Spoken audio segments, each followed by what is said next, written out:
क्या आपने कभी सोचा है कि जब आपके आसपास सब कुछ अन्यायपूर्ण लगे तो ईश्वर में कैसे दृढ़ रहें?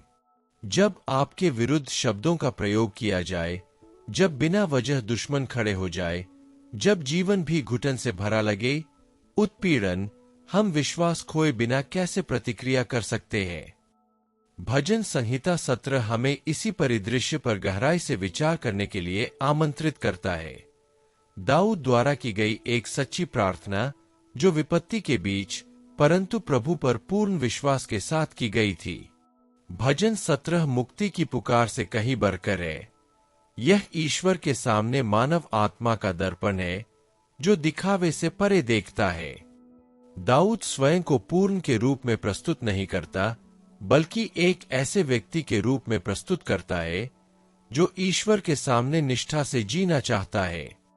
वह पारदर्शिता के साथ अपना हृदय खोलता है और स्वयं को धर्मी न्यायाधीश के सामने प्रस्तुत करता है, यह स्वीकार करते हुए कि केवल प्रभु ही निष्पक्षता से न्याय कर सकते हैं और निर्दोषों की रक्षा कर सकते हैं। यही उस विश्वास का सार है जो मुखौटों पर नहीं बल्कि समर्पण पर आधारित है। इस भजन में हम अपनी नाजुकता और ईश्वरीय न्याय की महानता के बीच के तनाव को भी पाते हैं। दाऊद दिखाते हैं कि चाहे बाहरी संघर्ष हमारी आशा को कितना भी कुचलने की कोशिश करे, परमेश्वर में एक सुरक्षित शरण है। जब हम घिरे हुए होते हैं, तब भी हम अकेले नहीं होते। जब हमारे साथ अन्याय होता है, तब भी एक परमेश्वर है जो हर विवरण, हर आंसू, हर इरादे को जानता है। वह उन लोगों का रक्षक है जो उस पर भरोसा रखते हैं। इस वीडियो में हम न्याय और सुरक्षा की इस सच्ची पुकार का पद दर पद गहराई से विश्लेषण करेंगे। हम जानेंगे कि कैसे दाऊद ने परमेश्वर के सामने अपना हृदय खोल दिया और प्रभु से अपने जीवन की जांच करने, निष्पक्ष न्याय करने और उसे अपनी आंखों का तारा बनाए रखने की प्रार्थना की। और हम देखेंगे कि कैसे ये शब्द आज भी हमारे हृदयों को प्रभावित करते हैं। अंत तक बने रहें, क्योंकि एक गहन और परिवर्तनकारी चिंतन के अलावा हम भजन संहिता 17 से प्रेरित एक प्रार्थना भी करेंगे। एक ऐसी प्रार्थना जो परमेश्वर की देखभाल में आपके विश्वास को नवीनीकृत कर सकती है, आपके संघर्षों के बीच आपके विश्वास को मजबूत कर सकती है और प्रभु की विजय में आपकी आशा को पुनः पुष्ट कर सकती है। पद 1। हे प्रभु, हे धर्मी, मेरी दोहाई पर ध्यान दे। मेरी प्रार्थना पर कान लगा जो छल से भरी हुई नहीं है। दाऊद इस भजन की शुरुआत एक तीव्र पुकार के साथ करते हैं, जिसमें वे परमेश्वर से अपने न्यायोचित कार्य को सुनने की प्रार्थना करते हैं। वे किसी सतही या केवल दोहराई जाने वाली प्रार्थना की बात नहीं करते, बल्कि अपने हृदय की निष्कपटता से उत्पन्न एक निवेदन की बात करते हैं। उनके शब्दों में कोई छद्म, मुखौटा या छलकपट नहीं था, केवल सृष्टिकर्ता के समक्ष एक संवेदनशील और ईमानदार भावना थी। यह शुरुआत हमें इस बात से रूबरू कराती है, कितनी बार हमारी प्रार्थनाएं दिखावे, धार्मिक परंपराओं या व्यक्तिगत स्वार्थों से प्रेरित होती है, न कि परमेश्वर की इच्छा जानने की सच्ची इच्छा से। यहां हम सीखते हैं कि परमेश्वर सुंदर शब्दों या दोहराए गए भाषणों से नहीं, बल्कि आत्मा के भीतर से आने वाले सत्य से प्रभावित होते हैं। प्रभु हमारे हृदय को जानते हैं और जानते हैं कि हमारे इरादे शुद्ध है या विकृत। दाऊद को विश्वास था कि उसकी प्रार्थना में झूठ नहीं है और इसी बात ने उसे परमेश्वर से अपनी पुकार सुनने के लिए कहने का साहस दिया। यह हमारी अपनी प्रार्थनाओं की जांच करने और यह पूछने का निमंत्रण है, क्या हम केवल बातें कर रहे हैं या क्या हम वास्तव में परमेश्वर के सामने अपनी सारी बातें पूरी ईमानदारी से उंडेल रहे हैं। दाऊद की तरह सच्ची प्रार्थना भी ऐसे हृदय से उत्पन्न होती है जो समझता है कि केवल परमेश्वर ही न्यायपूर्वक न्याय कर सकता है और विश्वासपूर्वक उत्तर दे सकता है। उसने मनुष्यों को नहीं, बल्कि उससे प्रार्थना की जो अदृश्य को देखता है और गहरे से गहरे इरादों को भी पहचान लेता है। यह दृष्टिकोण हमें सिखाता है कि जब हम पूरी पारदर्शिता के साथ प्रभु के पास जाते हैं तो हम विश्वास रख सकते हैं कि वह न केवल सुनता है बल्कि स्वागत भी करता है और अपने सही समय पर प्रतिक्रिया भी देता है। प्रतिबिंबित करना, क्या मेरी प्रार्थनाएं ईमानदारी से भरी है या सिर्फ औपचारिकता? क्या मैंने ईश्वर से कुछ छिपाया है या मैं खुद को पारदर्शिता के साथ पेश कर रहा हूं? क्या मुझे भरोसा है कि ईश्वर मेरे अंतर्मन की बात सुनता है? पद 2, मेरा निर्णय तेरे सम्मुख प्रकट हो, तेरी दृष्टि न्याय पर लगी रहे। दाऊद इस पद की शुरुआत एक तीव्र पुकार के साथ करता है। वह न केवल चाहता है कि उसकी स्थिति देखी जाए, बल्कि वह चाहता है कि यह हो आपके मामले का न्याय शुद्ध न्याय के साथ किया जाएगा ईश्वरीय मानकों में। वह मानते हैं कि मानवीय निर्णय त्रुटिपूर्ण होते हैं, अक्सर भावनाओं, रुचियों और पूर्वाग्रहों से प्रभावित होते हैं, लेकिन उन्हें विश्वास है कि ईश्वर की दृष्टि हर हृदय और परिस्थिति के सार को भेदती है। यह हमें यह याद दिलाने का आह्वान है कि जब हम मानव जाति द्वारा अन्याय महसूस करते हैं, तब भी एक पूर्ण समता होती है जो हमें घेरे रहती है और हमें सहारा देती है। परमेश्वर की आंखों से न्याय देखने की प्रार्थना करके दाऊद प्रभु के न्याय में अटूट विश्वास प्रकट करता है। वह बदला लेने की कोशिश नहीं करता, नहीं अपनी बातों से प्रभावित करने की कोशिश करता है। उसकी प्रार्थना है पारदर्शी और ईमानदारी ईश्वरीय धार्मिकता के प्रति पूर्ण समर्पण। यह दृष्टिकोण हमें यह सोचने के लिए प्रेरित करता है कि हमने अपने कारणों को ईश्वर के सामने कैसे प्रस्तुत किया है, ईमानदारी से या दिखावे के साथ। सच्चा न्याय तभी फलता फूलता है जब हृदय शुद्ध हो और आत्मा प्रभु के सत्य के साथ संरेखित हो। ईश्वर की न्याय प्रियता पर भरोसा करना उस शरण स्थल पर विश्राम करने के समान है जिसे हिलाया नहीं जा सकता। यह निश्चितता है कि पीड़ा, अन्याय या उत्पीड़न के बीच भी हमारा जीवन सृष्टिकर्ता के हाथों में है, जो बिना किसी पक्षपात के सब कुछ स्पष्ट रूप से देखता है। यह हमारी निराशाओं, कुंठाओं और दुखों को प्रभु के हाथों में सौंपने का निमंत्रण है, यह जानते हुए कि वह पूर्णतः न्याय करता है और सत्य को पहचानने में कभी असफल नहीं होता। ईश्वरीय समता केवल एक अवधारणा नहीं है, बल्कि उन लोगों के लिए एक जीवंत प्रतिज्ञा है जो उसकी शरण में आते हैं। प्रतिबिंबित करना, क्या मैंने परमेश्वर से ज्यादा इंसानों की मंजूरी चाहिए? जब मेरे साथ अन्याय होता है तो क्या मैं परमेश्वर के न्याय पर भरोसा करता हूं या खुद ही उसे सुलझाने की कोशिश करता हूं? क्या मैं मानता हूं कि परमेश्वर हर परिस्थिति में पूरी सच्चाई देखता है? पद 3, तूने मेरे हृदय को जांचा है, तूने रात को मुझ पर दृष्टि की, तूने मुझे जांचा परंतु कुछ नहीं पाया। मैंने ठान लिया है कि मेरे मुंह से अपराध की बात नहीं निकलेगी। दाऊद जानता है कि परमेश्वर ने पहले ही उसके हृदय की जांच कर ली है और उसे कोई झूठ नहीं मिला है। वह खराई से जीने और अपने विचारों के अनुरूप वचनों को रखने का संकल्प लेता है। ईश्वर केवल बाहरी कार्यों को ही नहीं देखता, वह छिपे हुए इरादों, विचारों और इच्छाओं को भी परखता है। यह गहन ज्ञान हमें आंतरिक निष्ठा और अपने शब्दों पर सतर्कता बरतने के लिए प्रेरित करता है। यह श्लोक हमें सिखाता है कि हृदय की पवित्रता और सोच समझकर बोलना जरूरी है। नेक इरादे ही काफी नहीं है, हमारे शब्दों में परमेश्वर के प्रति हमारी ईमानदारी झलकनी चाहिए। प्रतिबिंबित करना, अगर परमेश्वर अभी मेरे हृदय की जांच करे तो उन्हें क्या मिलेगा? क्या मेरे शब्द मेरे इरादों को दर्शाते हैं या वे मेरे विपरीत है?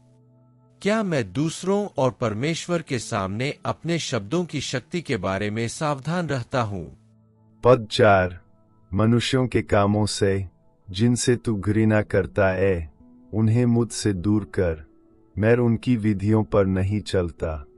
डेविड यहां अपनी गहरी इच्छा व्यक्त करता है, पाप और अन्याय से पूर्ण दूरी केवल बाह्य स्तर पर, बल्कि नैतिक और आध्यात्मिक क्षेत्र में भी।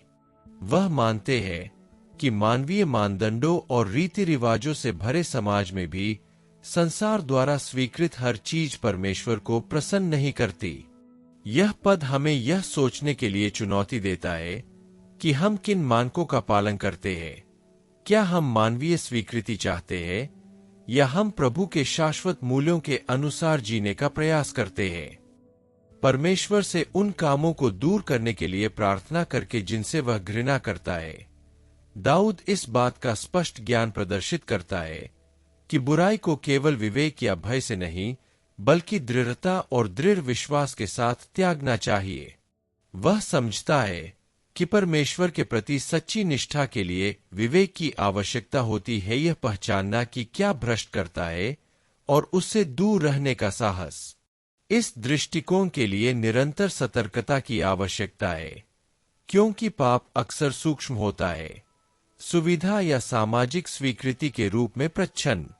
भजनकार यह भी कहता है कि पुरुषों के कानूनों पर नहीं रुकता है, दर्शाता है कि उसकी वफादारी मुख्यतः परमेश्वर के न्याय के स्तर के प्रति है। वह हमें सिखाता है कि ईमानदारी केवल निष्क्रिय व्यवहार नहीं है, बल्कि एक सक्रिय चुनाव है, न्याय के अनुरूप न होना, तब भी जब वह लोकप्रिय हो या पुरस्कृत हो। डेविड के लिए आत्मा की रक्षा और ईश्वर के प्रति निष्ठा किसी भी क्षणिक लाभ या सामाजिक स्वीकृति से कहीं अधिक मूल्यवान है। प्रतिबिंबित करना, क्या मैंने सक्रिय रूप से उन बातों से परहेज किया है जो परमेश्वर को नापसंद है? क्या मैं अन्यायपूर्ण और भ्रष्ट मानकों को अपने फैसलों पर हावी होने देता हूं? क्या मेरी वफादारी मेरे आसपास के सामाजिक दबावों से ज्यादा है? पद 5, मैं धर्मी लोगों के साथ खराई से रहता हूं और धर्म के पीछे चलने वालों के साथ मिलता हूं। डेविड ने इसके महत्वपूर्ण महत्व पर प्रकाश डाला। ऐसे लोगों के साथ चले जो परमेश्वर के चरित्र को प्रतिबिंबित करते हैं एवं वह समझते हैं कि ईमानदारी अकेलेपन में विकसित नहीं होती, हम अपने जीवन में आने वाले प्रभावों से आकार लेते हैं। धर्मी लोगों के साथ रहने से हमारा विश्वास मजबूत होता है, सही निर्णय लेने की प्रेरणा मिलती है और प्रलोभनों का सामना करते हुए हमारा हृदय दृढ़ रहता है। इसलिए अपनी संगति चुनना आध्यात्मिक ज्ञान की एक ठोस अभिव्यक्ति है। यह श्लोक हमें सिखाता है कि धर्मी लोगों के साथ निकटता बुराई के खिलाफ ढाल के रूप में कार्य करता है। ईश्वरीय सिद्धांतों के अनुसार जीने की चाह रखने वालों की उपस्थिति आपसी शिक्षा का एक ऐसा वातावरण बनाती है जो हमें धार्मिकता में दृढ़ रहने के लिए प्रोत्साहित करता है, भले ही दुनिया हम पर इसके विपरीत कार्य करने का दबाव डाले। यहाँ ईमानदारी को न केवल एक व्यक्तिगत चुनाव के रूप में, बल्कि आस्था और मूल्यों के प्रति सामूहिक प्रतिबद्धता के रूप में प्रस्तुत किया गया है। इसके अलावा डेविड हमें याद दिलाता है कि आध्यात्मिक प्रभाव शक्तिशाली और निरंतर है। ईमानदार लोगों के साथ रहने से हमें विश्वास और व्यवहार में एकरूपता बनाए रखने, विचारों, शब्दों और कार्यों को परमेश्वर के मानकों के अनुरूप ढालने की चुनौती मिलती है। ईसाई जीवन केवल बुराई से बचने के बारे में ही नहीं है, बल्कि सक्रिय रूप से अच्छाई को अपनाने के बारे में भी है, और यह अक्सर उन लोगों की संगति से होता है जो प्रकाश और धार्मिकता में रहते हैं। प्रतिबिंबित करना, क्या मेरे रिश्ते मेरे विश्वास को मजबूत करते हैं या मुझे परमेश्वर से दूर करते हैं? क्या मैं आध्यात्मिक रूप से सीखने और बढ़ने के लिए धर्मी लोगों के साथ निकटता चाहता हूं? क्या मुझ में ऐसे साथी चुनने की समझ है जो परमेश्वर के मूल्यों को प्रतिबिंबित करते हो? पद 6, हे यहोवा, मुझे जांच और परख, मेरे हृदय को परख, तू ही मेरा बल है।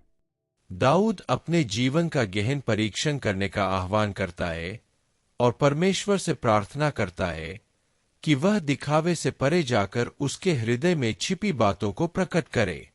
वह अपनी कमजोरियों का सामना करने से नहीं डरता, बल्कि शुद्धिकरण और ईश्वरीय इच्छा के साथ पूर्ण सामंजस्य चाहता है।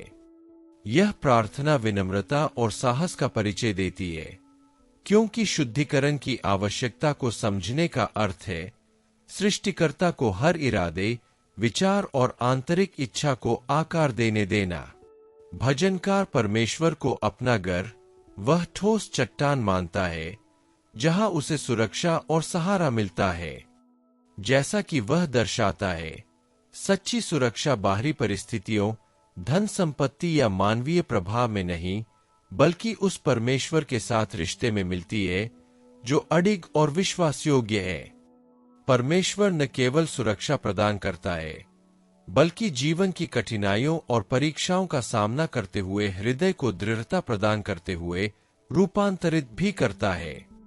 हृदय को शुद्ध करने का अर्थ है प्रभु को अनुमति देना, वह सब कुछ हटा दें जो उसे प्रसन्न नहीं करता, अहंकार की भावनाओं से लेकर हमारी अखंडता को नुकसान पहुंचाने वाले दृष्टिकोणों तक। यह प्रक्रिया नाजुक और गहन है, क्योंकि यह न केवल हमारे कार्यों को बल्कि हमारे अस्तित्व के मूल सार को भी आकार देती है।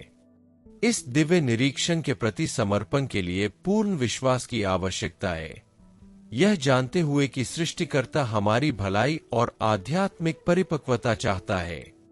प्रतिबिंबित करना, क्या मैं परमेश्वर को अपने हृदय को शुद्ध करने और मुझे रूपांतरित करने की अनुमति देता हूँ? क्या मैं हर समय परमेश्वर को अपनी शक्ति मानता हूँ? क्या मुझ में बिना कुछ छिपाए परमेश्वर द्वारा जांचे जाने का साहस है? पद 7। तो भी है यहोवा, तू धर्मी है और न्याय से प्रीति रखता है, सीधे लोग तेरा दर्शन पाएंगे। दाऊद पूरे विश्वास के साथ परमेश्वर के सिद्ध न्याय की पुष्टि करता है, यह स्वीकार करते हुए कि परमेश्वर न केवल धार्मिकता और निष्ठा का पालन करता है, बल्कि उसे बहुत महत्व भी देता है। यह कथन भजनहार के दृढ़ विश्वास को प्रकट करता है। जब परिस्थितियां अन्यायपूर्ण लगती है या दुष्ट अस्थायी रूप से समृद्ध होते हैं, तब भी उसे भरोसा है कि परमेश्वर अपने शाश्वत न्याय के अनुसार कार्य करता है और उन लोगों को प्रतिफल देता है जो हृदय से विश्वासयोग्य और सीधे रहते हैं। यह श्लोक इस बात पर भी प्रकाश डालता है कि न्याय के प्रति ईश्वर का प्रेम अवैयक्तिक नहीं है।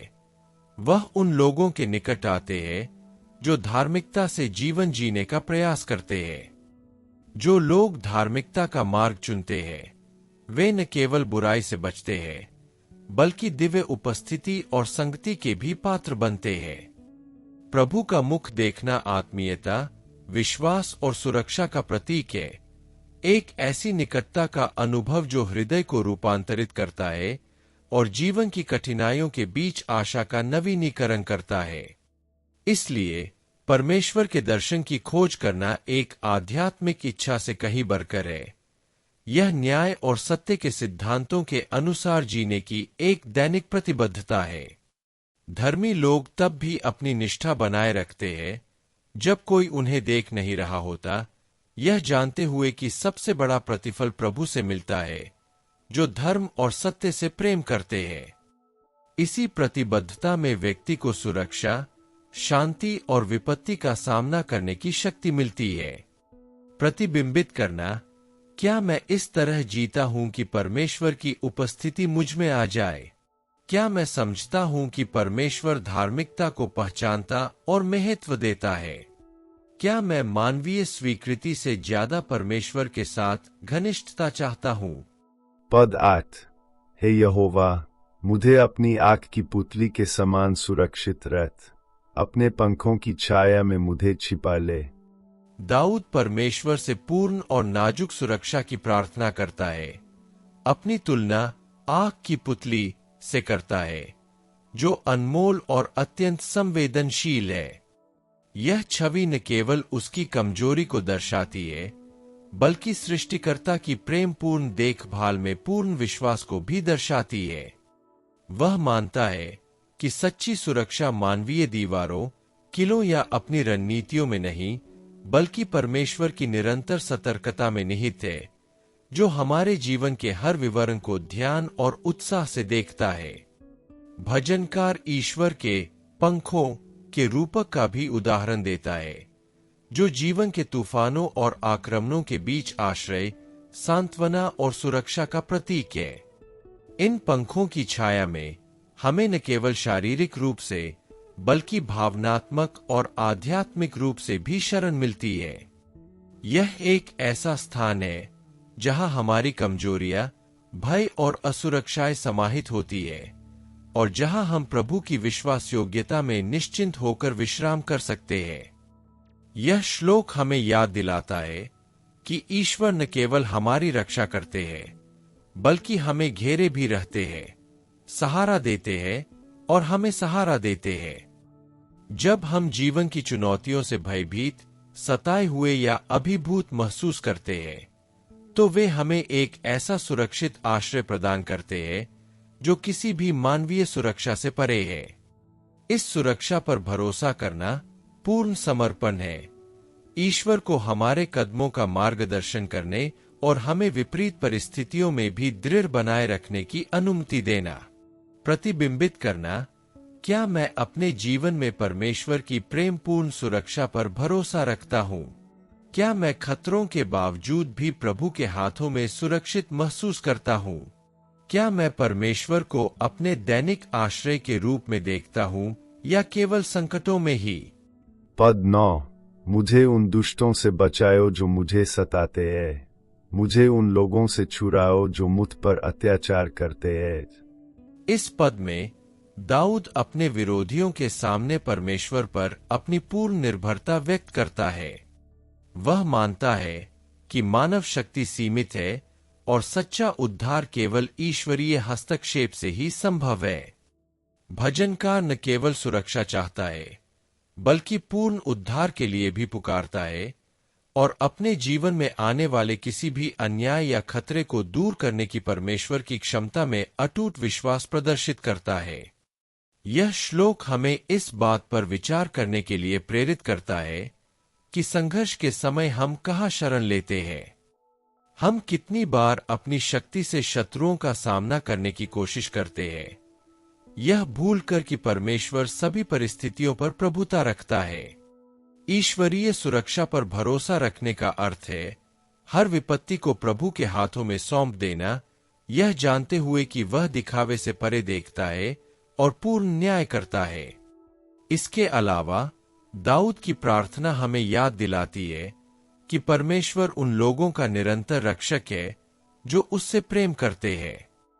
वह केवल निष्क्रिय रूप से हमलों को नहीं देखता बल्कि प्रभावी रूप से कार्य करता है, उन लोगों के जीवन, निष्ठा और उद्देश्य की रक्षा करता है जो उस पर भरोसा करते हैं। सुरक्षा के लिए प्रार्थना करके हम प्रभु की निष्ठा और अटूट देखभाल में अपने विश्वास को पुनः पुष्ट कर रहे हैं। प्रतिबिंबित करना, क्या मैं उत्पीड़न या अन्याय का सामना करते हुए भी परमेश्वर पर भरोसा रखता हूँ? क्या मैंने मुक्ति की तलाश की है या खुद ही सब कुछ सुलझाने की कोशिश की है? क्या मैं अपने शत्रुओं पर परमेश्वर की संप्रभुता को स्वीकार करता हूँ? पद 10।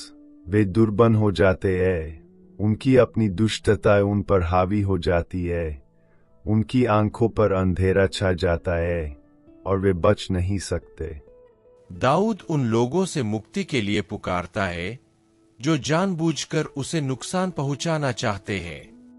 वह स्वीकार करता है कि बुराई मौजूद है, ईर्ष्या, घृणा या स्वार्थ से प्रेरित लोग हैं, लेकिन ईश्वर के हस्तक्षेप में अपने विश्वास की पुष्टि करता है।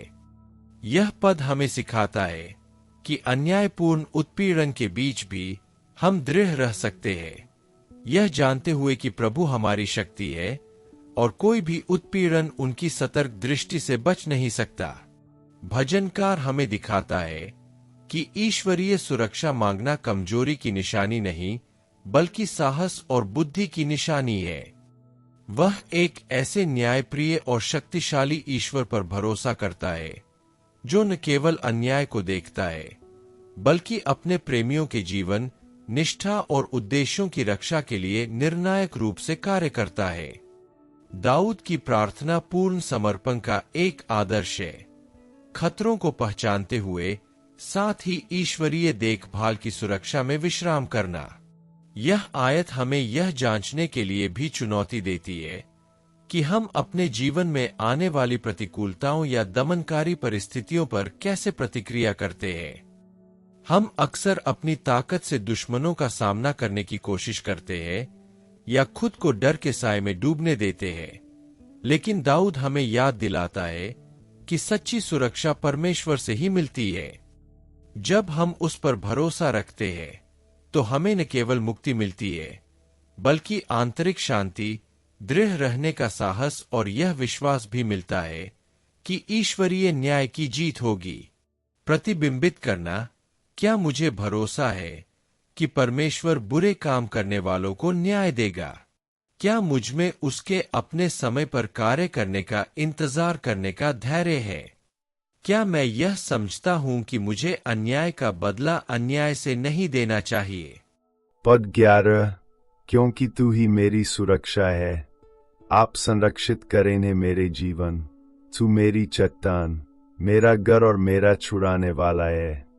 दाऊद पूरे विश्वास के साथ दोहराता है कि उसकी पूर्ण सुरक्षा परमेश्वर में है। वह मानवीय रणनीतियों या बाहरी शक्तियों पर निर्भर नहीं है। वह मानता है कि केवल प्रभु ही उसके जीवन की हर पहलू, शारीरिक, भावनात्मक और आध्यात्मिक, से रक्षा करने में सक्षम है। यह घोषणा एक ऐसे विश्वास को प्रकट करती है जो खतरों या प्रतिकूल परिस्थितियों से भी अडिग रहता है, क्योंकि यह उस परमेश्वर में स्थिर है जो शाश्वत, विश्वासयोग्य और न्यायी है। भजनकार ने परमेश्वर के लिए 4 शक्तिशाली उपाधियों का प्रयोग किया है: सुरक्षा, चट्टान, किला और उद्धारकर्ता। इनमें से प्रत्येक पद ईश्वरीय देखभाल के एक आयाम को दर्शाता है। वह सुरक्षा जो आक्रमणों से रक्षा करती है, वह चट्टान जो तूफान के बीच भी मजबूती से टिकी रहती है, वह किला जो शरण और सुरक्षा प्रदान करता है, और वह उद्धारकर्ता जो हर प्रकार के उत्पीड़न को तोड़ता है। इन विविध प्रतीकों से पता चलता है कि कोई भी खतरा परमेश्वर की शक्ति से बड़ा नहीं है और कोई भी परिस्थिति उसकी पहुंच से परे नहीं है। यह पद हमें यह पहचानने की चुनौती देता है कि हमने सुरक्षा और शरण कहाँ खोजी है। हम अक्सर अपनी सुरक्षा के लिए भौतिक संपत्ति, पद, योग्यता या मानवीय रिश्तों पर निर्भर रहते हैं, लेकिन दाऊद हमें याद दिलाता है कि सच्चा आश्रय प्रभु ही है। उस पर भरोसा करने का मतलब कठिनाइयों का अभाव नहीं है, बल्कि यह निश्चितता है कि चाहे कितनी भी चुनौतियां क्यों न हो, हमारा जीवन एक ऐसे परमेश्वर के हाथों में है जो कभी असफल नहीं होता। प्रतिबिंबित करना, क्या मैं परमेश्वर को अपनी चट्टान और शरण स्थली मानता हूं? क्या मेरा दैनिक जीवन उन पर पूर्ण विश्वास दर्शाता है? क्या मैं केवल परमेश्वर में ही मुक्ति और शक्ति खोजता हूं या अपनी शक्ति में भी? पद 12, मेरे प्राण को मेरे शत्रुओं की अभिलाषाओं पर न छोड़, मुझे उन लोगों से बचाए जो मुझे बुराई से घेरे हुए हैं। यहाँ दाऊद अपने आसपास के लोगों के बुरे और विकृत इरादों से अपनी आत्मा की रक्षा के लिए तीव्र पुकार व्यक्त करता है। वह न केवल शारीरिक सुरक्षा बल्कि आध्यात्मिक और भावनात्मक सुरक्षा की भी प्रार्थना करता है, यह समझते हुए कि धर्मी लोगों के लिए असली खतरा केवल बाहरी कार्यों में नहीं, बल्कि उन लोगों की छिपी इच्छाओं और योजनाओं में निहित है जो उन्हें नुकसान पहुंचाना चाहते हैं। यह पद दाऊद की इस जागरूकता को प्रकट करता है कि उसकी आत्मा परमेश्वर की दृष्टि में अनमोल है और केवल वही उसकी पूरी तरह से रक्षा कर सकता है। भजनकार हमें सिखाता है कि हृदय और मन की पवित्रता बनाए रखने के लिए ईश्वरीय सतर्कता आवश्यक है। हम निरंतर ऐसे प्रभावों से घिरे रहते हैं जो हमारे विचारों को भ्रष्ट करने, भय उत्पन्न करने या हमें विश्वास से विमुख करने का प्रयास करते हैं। दाऊद दिखाता है कि मानवीय द्वेष से घिरे होने पर भी हम दृढ़ रह सकते हैं यदि हम परमेश्वर के सर्वोच्च हस्तक्षेप पर भरोसा रखते हैं, जो हमारे हर इरादे और हमारे हृदय को हमसे बेहतर जानता है। यह श्लोक हमें इस बात पर विचार करने के लिए आमंत्रित करता है कि हमने कहाँ नकारात्मक प्रभावों को अपने जीवन में प्रवेश करने दिया है। ईश्वर की सुरक्षा चुनौतियों को समाप्त नहीं करती, बल्कि यह हमें शत्रु के जाल में फंसने से बचने के लिए विवेक, आंतरिक शक्ति और भावनात्मक स्थिरता प्रदान करती है। उस पर भरोसा करने का अर्थ है अपनी कमजोरियों, चिंताओं और भय को त्याग देना, यह जानते हुए कि वह न्याय, प्रेम और विश्वास योग्यता से हमारी आत्माओं की रक्षा करने में सक्षम है। प्रतिबिंबित करना, क्या मुझे भरोसा है कि परमेश्वर मुझे दूसरों के बुरे प्रभावों और इरादों से बचाता है? क्या मैं उन जालों से वाकिफ हूं जो मेरे विश्वास को कमजोर करने की कोशिश करते हैं? क्या मैं परमेश्वर को अपने हृदय को बुराई का सामना करने के लिए मजबूत करने देता हूं? पद 13। हे यहोवा, उठ, उनका सामना कर, दुष्टों की भुजा तोड़ और मेरी रक्षा कर। यहाँ दाऊद अन्याय करने वालों और धर्मियों को सताने वालों के विरुद्ध ईश्वर से प्रत्यक्ष कार्रवाई का आह्वान करता है। वह मानता है कि मानव शक्ति सीमित है और केवल प्रभु की सर्वोच्च शक्ति ही बुराई का नाश कर सकती है और पूर्ण सुरक्षा की गारंटी दे सकती है। यह पद एक ऐसे विश्वास को प्रकट करता है जो केवल निष्क्रिय प्रार्थनाओं तक सीमित नहीं है। यह एक सक्रिय विश्वास है जो न्याय की पुनर्स्थापना और निर्दोषों के जीवन की रक्षा के लिए ईश्वरीय हस्तक्षेप की याचना करने का साहस करता है। भजनकार हमें सिखाता है कि परमेश्वर से हमारे लिए लड़ने के लिए कहने में कोई शर्म नहीं है। बुराई के सामने अपनी सीमाओं को पहचानना, परमेश्वर की शक्ति की महानता को भी पहचानना है। अपनी आवाज बुलंद करके दाऊद साहस और पूर्ण निर्भरता प्रदर्शित करता है, यह विश्वास करते हुए कि ईश्वरीय न्याय अचूक है और दुष्ट, चाहे वे कितने भी शक्तिशाली क्यों न हो, परमेश्वर के प्रभुत्वशाली हाथ से बच नहीं सकते। यह श्लोक हमें अपने संघर्षों पर विचार करने के लिए आमंत्रित करता है। कितनी बार हम ईश्वरीय हस्तक्षेप का सहारा लिए बिना अकेले ही अन्याय का सामना करने का प्रयास करते हैं। ईश्वर पर भरोसा करने का अर्थ निष्क्रियता नहीं, बल्कि अपने भय को त्यागना और उनसे हमारे लिए कार्य करने हेतु निवेदन करने का साहस रखना है। अपने संघर्षों को प्रभु को समर्पित करने से हमें सुरक्षा, शांति और यह निश्चितता मिलती है कि हमारे जीवन की रक्षा उस न्यायप्रिय और विश्वासयोग्य परमेश्वर द्वारा की जा रही है।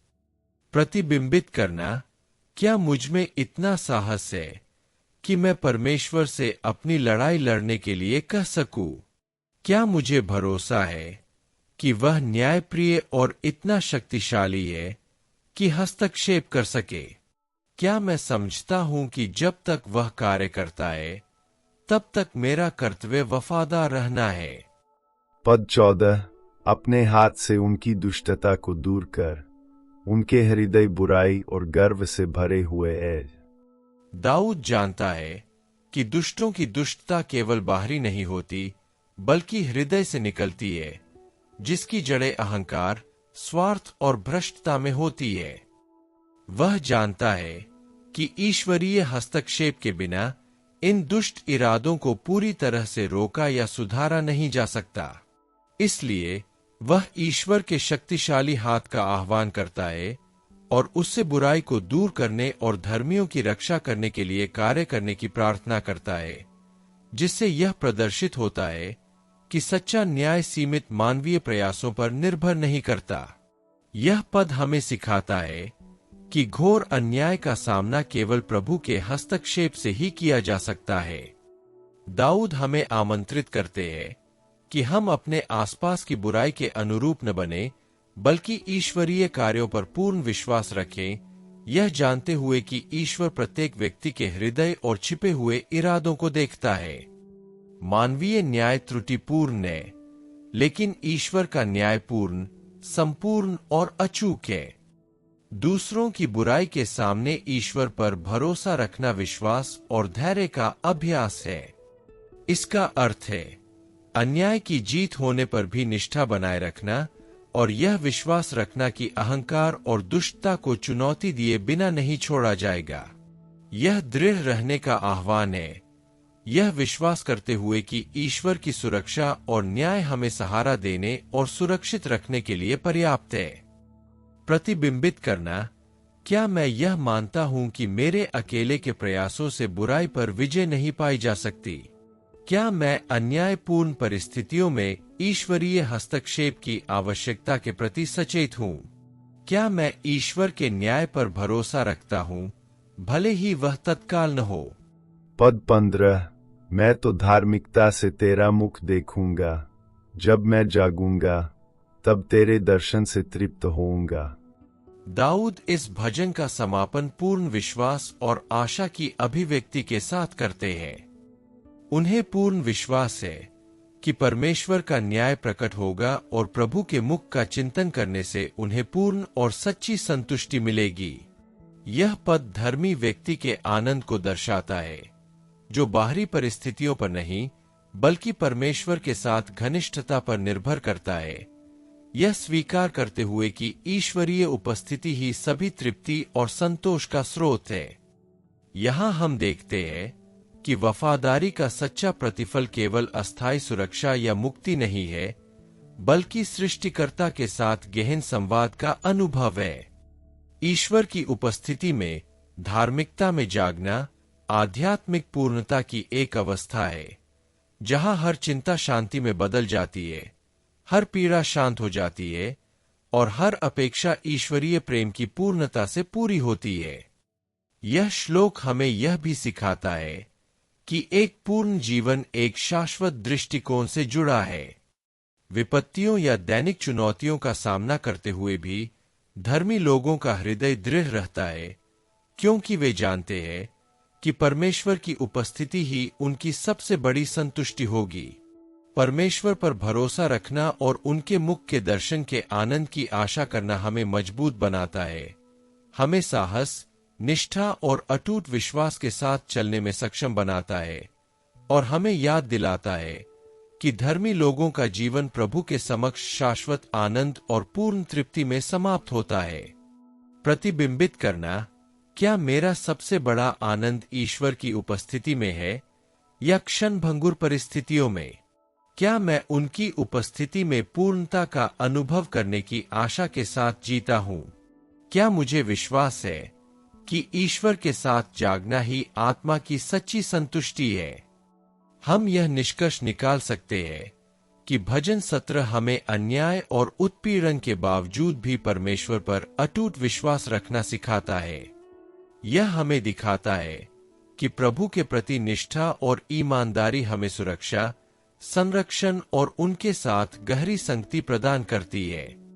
यह हमें चुनौती देता है कि हम अपने हृदय को शुद्ध, अपने शब्दों को सुसंगत और अपने कार्यों को परमेश्वर की इच्छा के अनुरूप रखें, तब भी जब समाज इसके विपरीत महत्व देता हो। परमेश्वर के प्रति निष्ठा ही सच्ची शांति और पूर्णता का अनुभव करने का मार्ग है। यह भजन हमें अपने जीवन का निरीक्षण करने का निमंत्रण दे, अन्यायपूर्ण आचरण का त्याग करे, ऐसी मित्रता चुने जो हमें आध्यात्मिक रूप से मजबूत करे और ईश्वरीय हस्तक्षेप पर पूरा भरोसा रखे। तभी हमें स्थायी सुरक्षा, आनंद और आशा मिलेगी। अगर आपने कभी सोचा है कि विपत्ति के बीच कौन सचमुच सुरक्षा और संरक्षा पाएगा, कौन उत्पीड़न और अन्याय के बावजूद अडिग रहेगा, तो यह भजन आपके लिए है। अगर आप मानते हैं कि ईमानदारी, न्याय और सच्चाई का परमेश्वर के सामने शाश्वत मूल्य है और धार्मिकता से जीवन जीना एक ऐसा चुनाव है जो आपको पवित्रता के करीब लाता है, तो यह भजन आपके लिए है।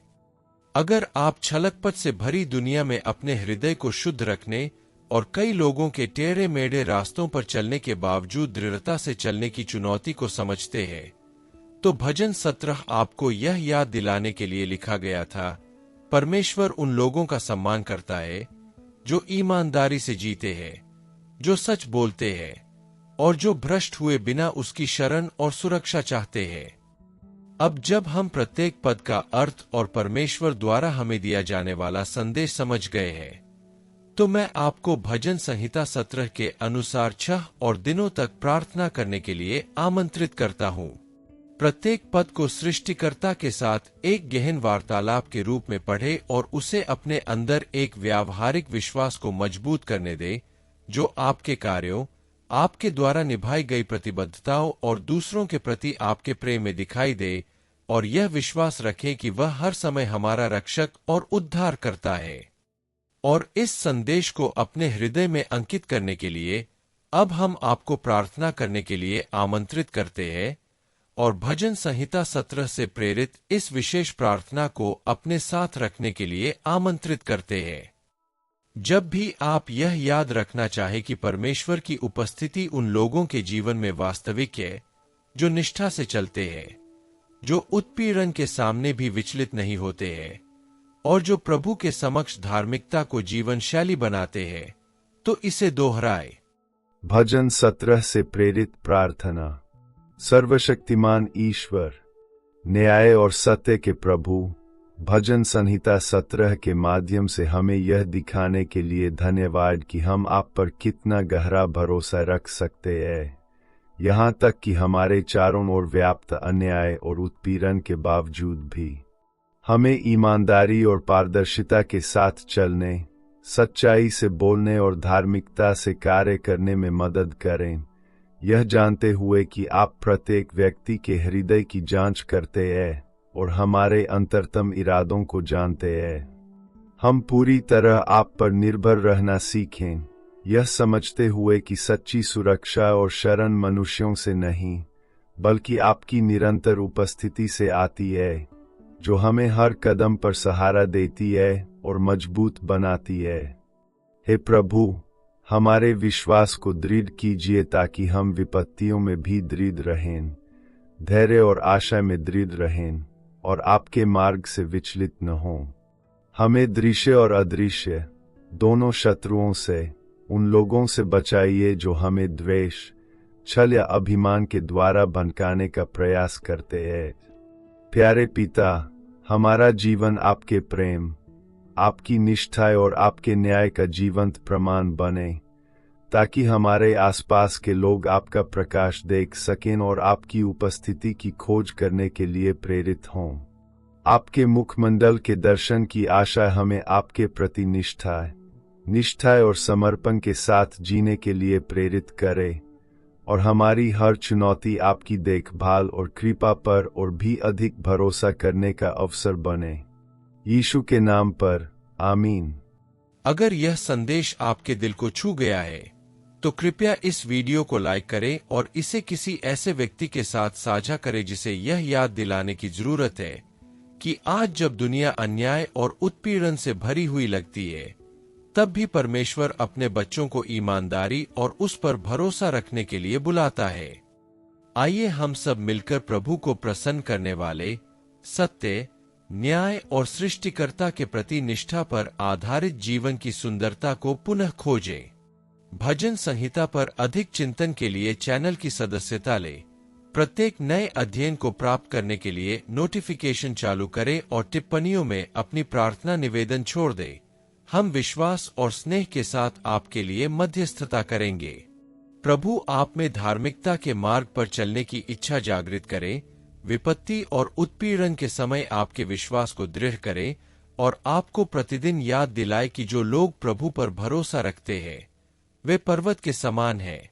वे डगमगाते नहीं, वे दृढ़ रहते हैं और परमेश्वर की उपस्थिति में सुरक्षा पाते हैं, जैसा कि भजन संहिता 17 हमें सिखाता है। अगले वीडियो तक भगवान आपके जीवन, आपके परिवार और आपके व्यवसाय को आशीर्वाद दे।